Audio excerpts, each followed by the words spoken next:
Parti. Boker Tov, les Koulam, et bienvenue dans notre étude du livre de Oroth du Rav Avraham Yitzhak Cohen Cook. Et nous sommes arrivés à la Piska Dalet, 4e paragraphe. C'est-à-dire, alors, résumons. Qu'est-ce qu'on a appris jusqu'à maintenant? Le Rav nous a d'abord expliqué que Eretz Israël n'est pas un plateau sur lequel on pose des Juifs. Que Eretz Israël, c'est quelque chose d'intrinsèquement lié au Ham Israël. D'accord? C'est un lien de vie qui nous unit avec la terre d'Israël. Dans la deuxième partie, il nous a expliqué pourquoi il y avait des gens qui ne comprenaient pas ça. Et ces gens qui ne comprenaient pas ça, c'était parce qu'ils étaient éloignés de l'étude des secrets de la Torah, éloignés de l'étude de la Kabbalah. Ensuite, il nous a expliqué qu'il n'y a qu'en Eretz Israël que Ham Israël arrive à produire ce qui est propre à notre identité. Lorsqu'on part en exil, c'est le moment qu'a besoin notre identité, la terre d'Israël, pour faire un reset, pour se remettre à jour, pour qu'on puisse y revenir et de nouveau dévoiler Dieu. Et on avait dit qu'il y avait plusieurs fautes qui pouvaient amener à l'exil, 4 en l'occurrence, le meurtre, l'idolâtrie, les relations interdites et Shmitat Haaretz. C'est-à-dire, donc maintenant, nous pouvons rentrer dans la 4e partie, 4e paragraphe, Piska Dalet. C'est l'année prochaine, hein, Shmita. C'est ça. I Efshar. Ok? I Efshar. Les Adam mi-Israël. שיהיה מסור ונאמן למחשבותיו, הגיונותיו, רעיונותיו, דמיונותיו בחוץ על הארץ, כתכונת הנאמנות הזאת בארץ ישראל. Alors là, il va encore plus loin. Le Rav Kook nous dit, אי אפשר. Il est impossible pour un juif d'être fidèle à lui-même. Et on va faire la liste des choses auxquelles ils ne peuvent pas être fidèles, quand il est en Chutz La'aretz. Dur, hein? Bulldozer. Bulldozer, tu me diras. Eh oui, bulldozer. Alors, bulldozer, très important, parce qu'il faut comprendre une chose. Qui a donné la Torah? Dieu. Quoi? Sinaï. Quoi Sinaï? Je sais pas, c'est marqué. Non. J'ai pas dit d'où Moshe l'a reçu. J'ai dit qui l'a donné. Ben Dieu. Tous les... Sinaï. Non, il y a marqué Moshe Kibel Torah mi Sinaï. Ça ne veut pas dire que c'est Sinaï qui l'a donné. Ça veut dire que Moshe l'a reçu de Sinaï. Ça ne veut pas dire que c'est Sinaï qui l'a donné. Il y a Sinaï, ça fait partie du jeu. Mais tous les matins, je dis Baruch Ata Hashem Noten HaTorah. La Torah, c'est pas un chidouche, ça vient de Dieu. Donc, ça veut dire que c'est lui qui décide ce qui est marqué dans la Torah et ce qui n'est pas marqué dans la Torah. Que ça me fasse plaisir ou que ça ne me fasse pas plaisir. Si on veut être honnête jusqu'au bout, si on admet l'autorité divine, à ce moment-là, ce qui est marqué dans la Torah, qu'elle soit écrite ou orale d'ailleurs, dans Mishané, ça a pour moi la même valeur. Je ne peux pas venir honnêtement dire, non mais cette mitzvah elle est bien, celle-là, non. À ce moment-là, ça remet en cause mon lien avec Dieu. Et ça me fait me prendre pour qui je ne suis pas, pour me permettre de dire, moi je sais mieux que Dieu. Je pense que jusque-là, j'ai rien dit d'extraordinaire. De ce fait, ça nous paraît à tous évident qu'un juif qui ne respecterait pas le Shabbat n'est pas fidèle à son identité profonde. Là, je pense que je n'ai toujours pas de hitnakdout. J'ai pas de rejet de ce que je viens de dire. C'est accepté par tout le monde. Si, c'est accepté par tout le monde. Non, les gens qui ne font pas Shabbat parce qu'ils ont décidé de rejeter la Torah, ils savent très bien qu'ils ont rejeté la Torah. Ils disent que la Torah, ça fait plus partie de leur identité. Ils savent que ça a existé, mais ils ont dit c'est archaïque, c'est vieux, c'est plus pour moi. Mais ils savent très bien que c'est une grande partie de l'identité juive. Donc ils l'ont rejeté, très bien. Mais quelqu'un qui se revendique, par exemple, fidèle à la Torah, il ne peut pas dire je suis fidèle à la Torah, mais Shabbat ça me saoule, donc je ne le fais pas. Ça paraît évident. On est d'accord. Quelqu'un qui dirait moi, je suis fidèle à mon identité juive, à toutes les dimensions, mais je mange du cochon, ça nous paraît évident qu'il y a un bug dans sa fidélité. On est d'accord. Plus ou moins. Parce qu'il y a hiatus. Il y a hiatus. Tu disais il n'y a pas très longtemps que la religion juive, c'est pas une religion. Donc, finalement, il y a d'autres critères. Mais évidemment, j'ai pas dit qu'il n'était pas juif, j'ai dit qu'il n'était pas fidèle à son identité à 100%. Mais, les amis, c'est pas très compliqué, l'identité d'Israël, elle vient avec la Torah. Dans la Torah, on n'a pas le droit de manger de cochon, on n'a pas le droit de transgresser Shabbat. Il n'y a rien d'extraordinaire. Dans le même souffle, la Torah nous a également ordonné, Milachon mitzvah, d'habiter en Eretz Israël. C'est une mitzvah. Où c'est que c'est marqué? C'est un ordre. Pardon? Où c'est que c'est marqué? Où c'est que c'est marqué? Dans la Torah. Bon alors, d'où tu me sors ça? C'est dans la Torah. Eh bien, oui, c'est marqué dans la Torah. C'est bien, oui, ou dans la Torah. Alors vas-y, plus précisément. Précisément. Dans quoi j'entends pas? Ah bah, Non, les références. Ah, bah, oui, attends, à mon âge de référence. La référence me dit pas. Et je vois où c'est que c'est marqué. Dans le livre de Bamidbar, Oui, c'est... Quoi? Comment, je peux lui retourner la question. Oui. Il veut savoir où c'est marqué. Moi, je veux dire, comment tu as fait pour le savoir? De quoi? Qu'il fallait Non, peut-être qu'il est venu parce qu'il aimait bien le climat méditerranéen. Moi, je sais pas. Peut-être que c'est tout. Peut-être qu'il est venu parce qu'il a vu des cocotiers, il s'est dit c'est sympa, je viens. Top. Gamme dans le livre de Bamidbar, dans la paracha de... Non. Dans Shlach Lecha, c'est clair, mais c'est pas encore le verset de la mitzvah. Dans le verset de la mitzvah, il y a marqué quoi? Dans la paracha de Matot et Masaé, qu'est-ce qu'on va nous dire là-bas? Que rachtem et haaretz veishavtem ba. Vous conquérerez la terre. Je traduis. Vous conquérerez la terre d'Israël et vous vous y implanterez. Ça s'appelle une mitzvah. C'est une mitzvah qui a été inscrite noir sur blanc dans le décompte des mitzvot du Ramban, dans le Sefer HaMitzvot du Rambam.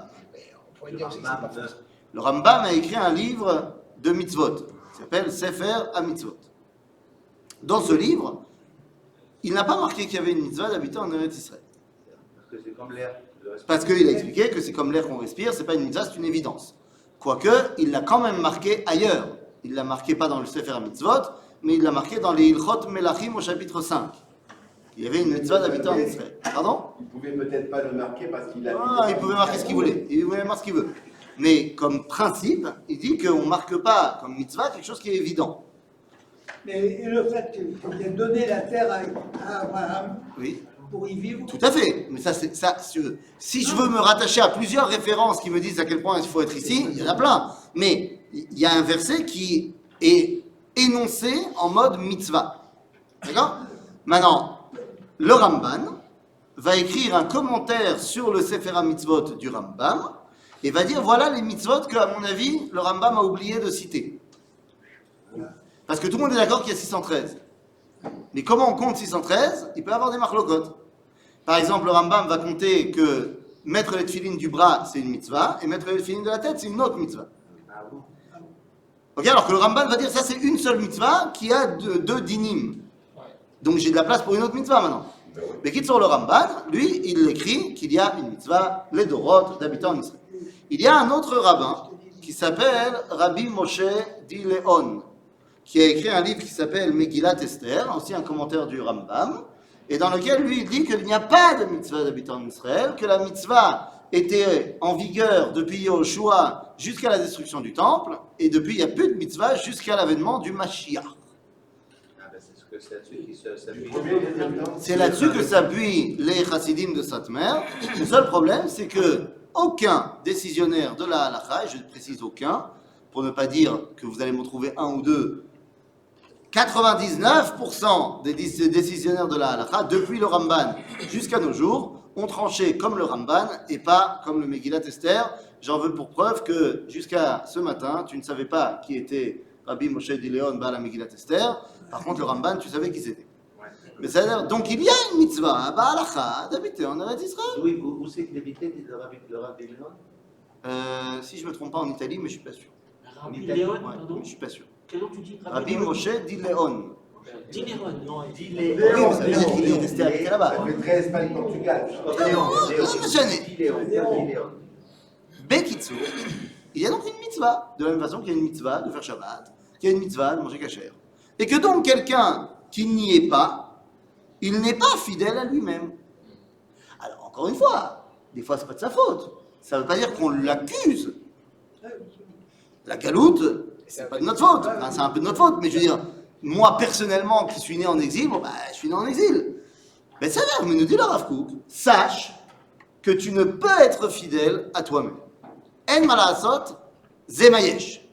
Maintenant, ça veut dire quoi ne pas être fidèle à soi-même? Alors, à quoi on n'est pas fidèle? Il nous dit-il, Ifshar la Adam mi-Israël, chez Massour Veneeman, à quoi? À Marchevotav, Egionotav, Ra'ayonotav, Vedimionotav.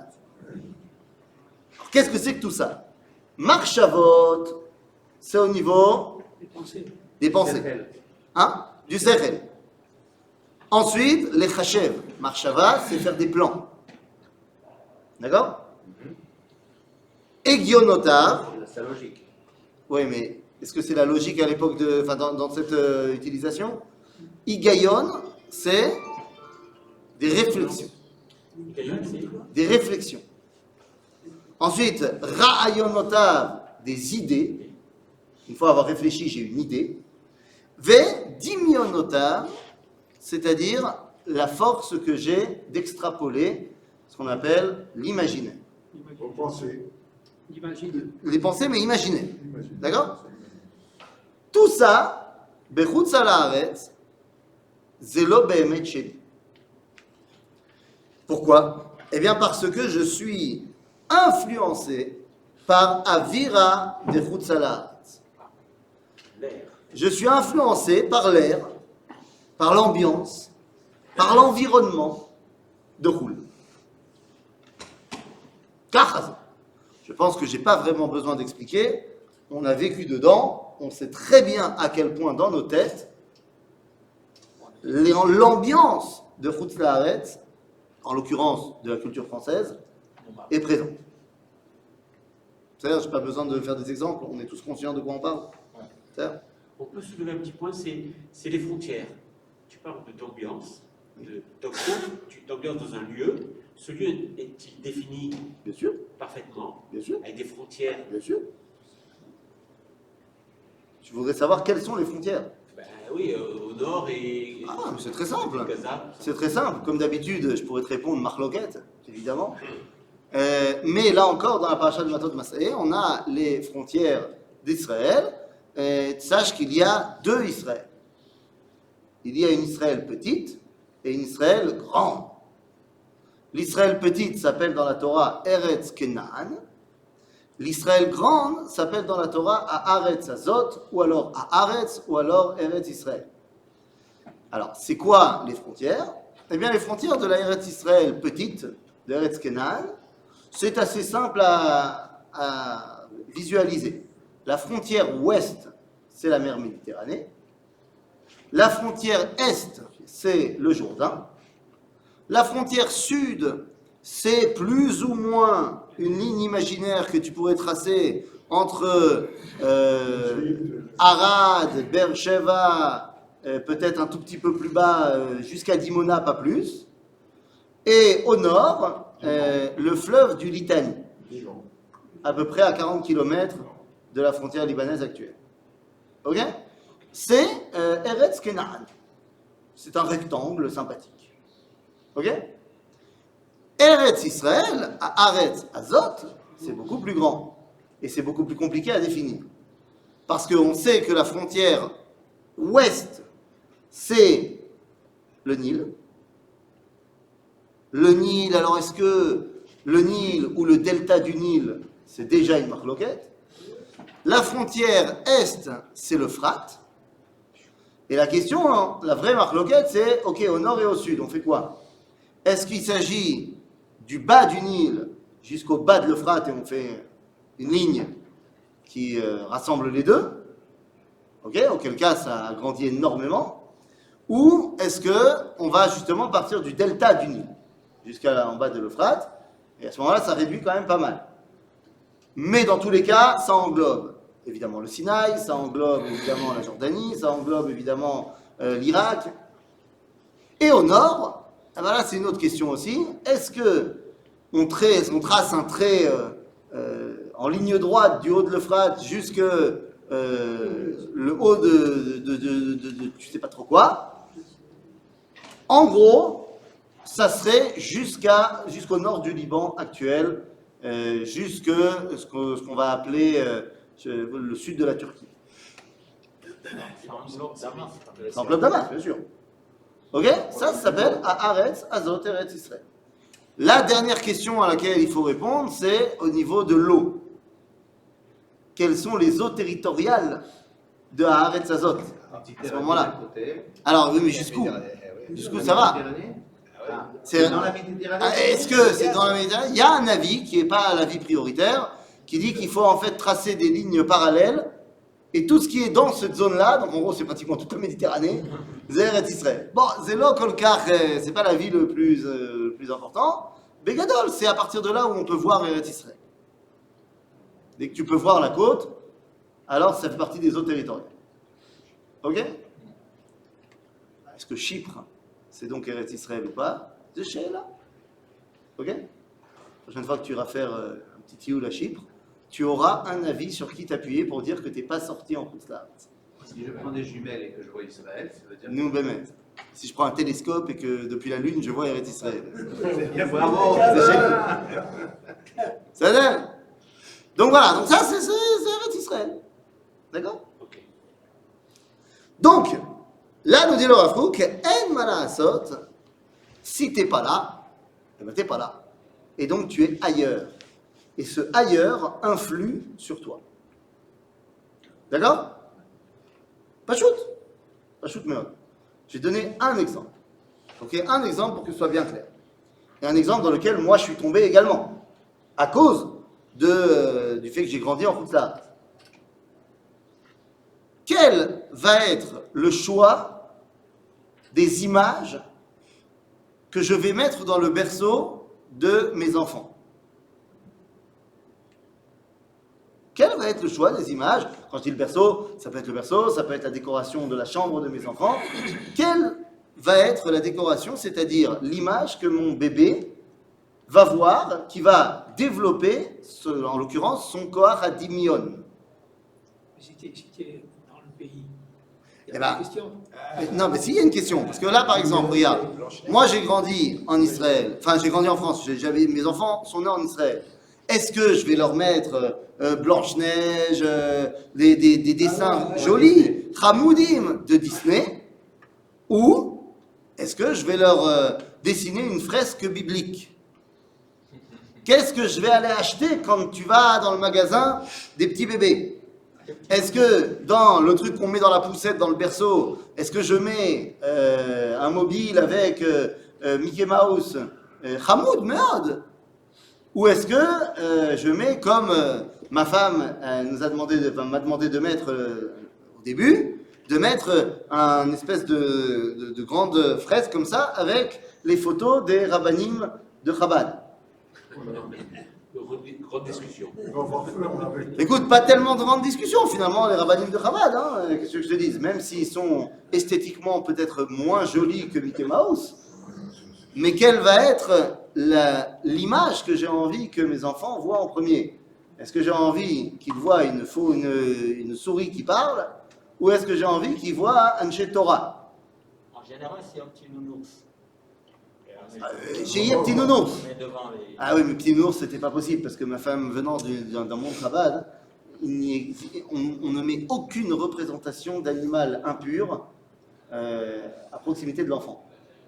Donc pas de petits nounours, pas d'ours en peluche, et quand tu veux acheter un Pas de petits chiens. pas de petits chiens, rien du tout. Que des moutons. Moutons, cerfs, chèvres, Une vache, c'est bon. vaches. C'est-à-dire, Sophie la girafe, ça passe. Ça passe, c'est caché la girafe. C'est caché. Non, la girafe, ça dépasse. Ça dépasse. D'accord. Pourquoi les Chabad, ils ont bon appétit? Sophie la girafe. Hein Pourquoi les Chabad, ils ont bon appétit? C'est d'accord. Maintenant, qu'est-ce que tu veux que je te dise? Yesh arbei gayon baiser. C'est pas assourd. Que ce soit clair, c'est pas interdit de mettre des représentations d'animaux pas cachers, mais je peux comprendre l'idée. C'est-à-dire? Donc, qu'est-ce qui continue là? Ofaot HaKodesh, les émanations de sainteté, Beizom Madrega Shehem, Nekiyot Hem Be'eretz Israël, Lefia Erech. La perception du Kodesh en Eretz Israël, c'est naki. C'est propre. אבל ובחוץ על הארץ מעורבות הן בשיגים וקליפות מרובים. Rafouk nous dit, il y a aussi des émanations de sainteté en Chutz La'aretz. Mais sache qu'elles sont mélangées de klipot merubim.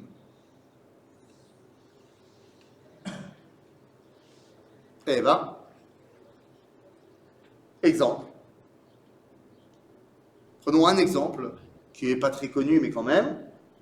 En Chutz La'aretz, encore une fois, on va prendre la France parce que c'est quelque chose qu'on connaît bien, mais c'est vrai dans tout le monde occidental.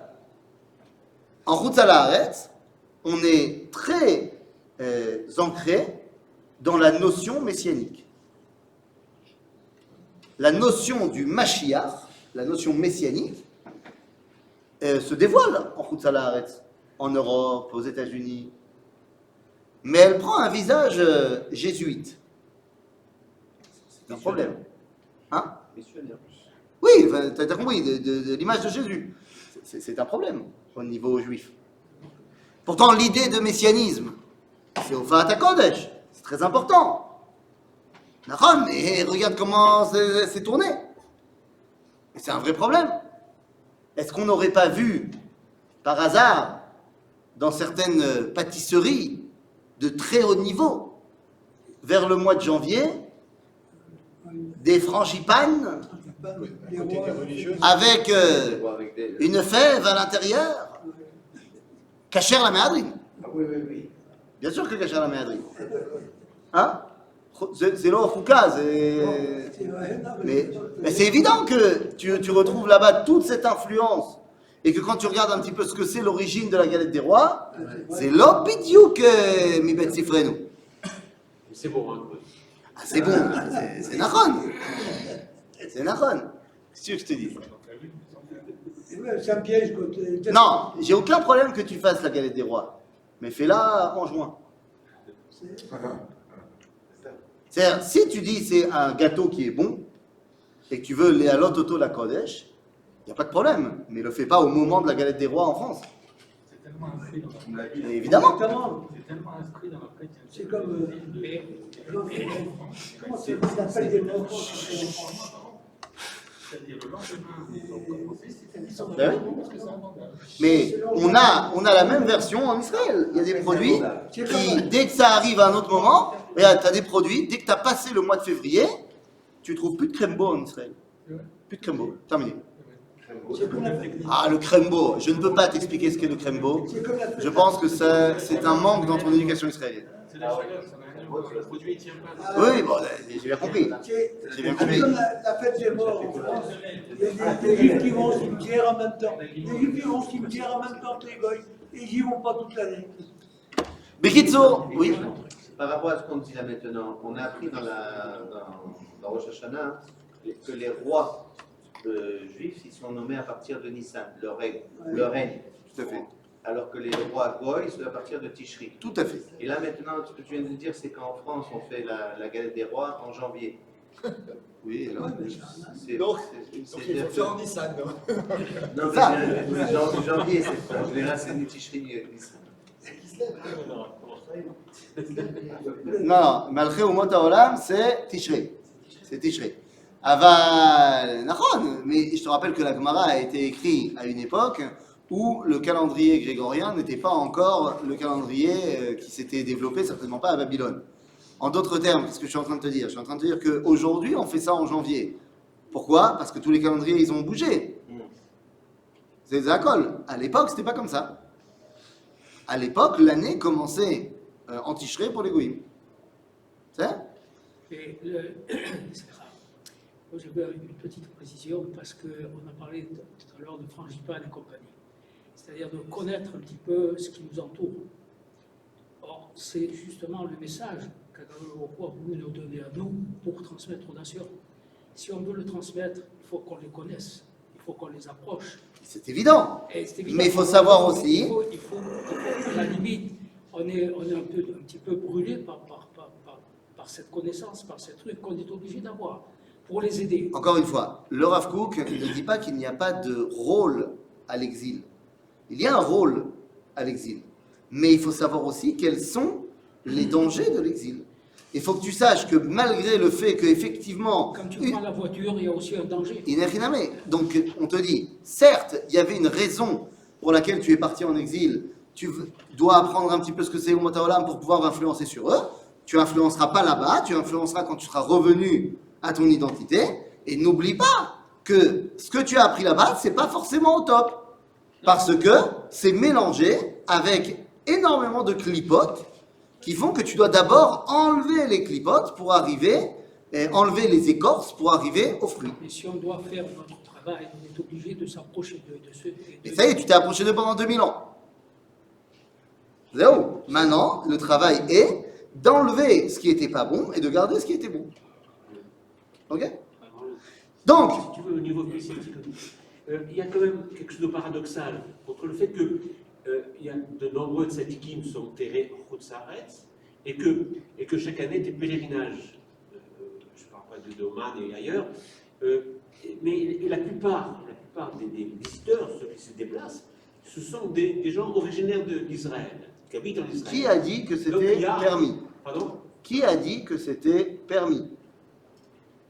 En tout cas, le nombre fait... Le nombre. Je peux te citer aussi plein de gens qui ne mangent pas kasher et qui ne font pas Shabbat. Le nombre ne veut rien dire. Qui a dit que c'est permis de quitter Eretz Israël pour aller sur des kivrei de tzadikim en Chutz Haaretz? Je n'ai pas dit que c'est interdit, j'ai dit qui a dit que c'était permis. Comprends bien une chose. D'après le Rambam, c'est évidemment interdit. Parce que ça ne fait pas partie des 3 raisons qui permettent de partir en Chutz Haaretz. Maintenant, il est évident que si déjà tu es en Chutz Haaretz, alors va t'attacher à des endroits de Gdusha, kivrei tzadikim. Mais est-ce que c'est besséder de partir d'Afka?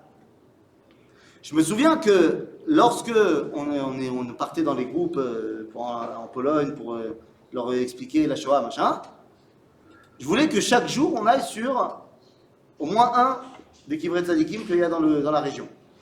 Dire là, pour m'attacher à la Gdusha, même si il y a des sites où quand tu vas à Auschwitz, tu n'as pas besoin d'aller sur un kivrei tzadikim à côté. Auschwitz, c'est le plus grand des kivrei tzadikim.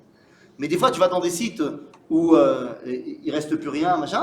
Alors si déjà, va t'attacher aussi à un peu de Gdusha. Donc si déjà tu es en France, alors essaye d'aller sur des kivrei tzadikim bechol zot.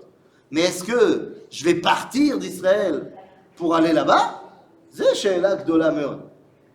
C'est-à-dire, c'est she'ela gdola meod, d'autant plus que lo chaser, on ne manque pas de tzadikim enterrés en Israël.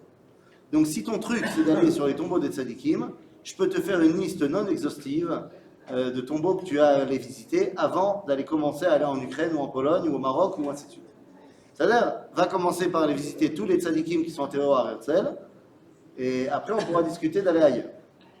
C'est-à-dire, on a transféré les cendres, les restes d'Herzl, un juif, on va dire, un petit peu détaché du judaïsme, un petit peu, de la religion, je parle. Par contre, ça n'engage que toi, on ce va que tu dis. déplacer des restes d'autres tzadikim. Voilà. déplacer.